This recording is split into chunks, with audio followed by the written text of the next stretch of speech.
আজকে তৃণমূল করলে চোর, আর তুমি সাধু। ভাজপা ওয়াশিং মেশিন, তৃণমূল করলে এনআইএ।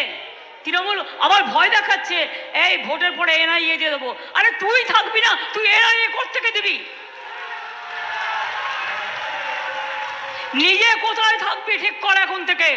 আর ঘাবড়ে গেছে বলে উল্টো পাল্টা বলছে, এবং কখনো মুসলমানদের তাড়িয়ে দিচ্ছে, কখনো হিন্দুদের তাড়িয়ে দিচ্ছে, কখনো আদিবাসীদের অসম্মান করছে, কখনো শিডিউল কাস্টদের অসম্মান করছে, কখনো চার্চ পুড়িয়ে দিচ্ছে, কখনো মসজিদে বোমা মারছে, কখনো মন্দিরে অলসো।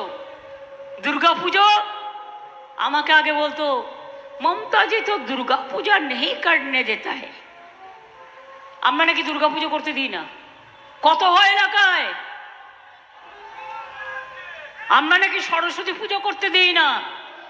আমি বলি চোখ থাকলে দেখে নাও, কান থাকলে শুনে নাও। এখানে দুর্গা পুজো হয়, কালী পুজো হয়, শিব পুজো হয়, লক্ষ্মী পুজো হয়, মহরমও হয়, ঈদ মোবারকও হয়, বড়দিনও হয়, জায়ের থানও যায়, মাঝির থানেও যায়, করম পূজাও হয়, হুল উৎসবও হয়, ভাদু উৎসবও হয়। সবার জন্য সব কিছু হয়। আর বিজেপি তোমাদের জন্য কিচ্ছু হয় না, তোমরা কাউকে কিছু করতে দাও না। যেসব জায়গায় ক্ষমতা আছে, মাছের দোকান বন্ধ, ডিমের দোকান বন্ধ, মাংসের দোকান বন্ধ। আচ্ছা বলুন তো, মানুষ কি খাবে না খাবে সেটা তোরা নিজেরা ঠিক করবে? আমি কখনো বলতে পারি আপনি কি খাবেন কি খাবেন না? বিজেপি পার্টি বলছে সকালে ঘুম থেকে উঠলেই দেখবেন প্রচার বাবুর ছবি, মিথ্যে কথার বাহার। দুপুরে খেতে গেলেই দেখবেন ভাতের তালায় ওনার ছবি, মিথ্যে কথার বাহার। রেশনে টাকা দেয় না, মিথ্যে কথা, আমরা নিই না ওনারটা। আমি হিসেব দিয়ে বলে দিচ্ছি,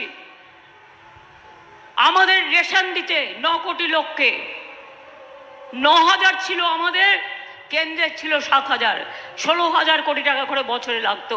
কিন্তু এই 2 বছরে কেন্দ্র 12,000 টাকা এখনো দেয়নি। ফলে 30,000 কোটি টাকা আমাদেরই দিতে হয়েছে। বিনা পয়সায় রেশন আমরা দিই, আপনি দেন না, আপনি মিথ্যে কথা বলেন।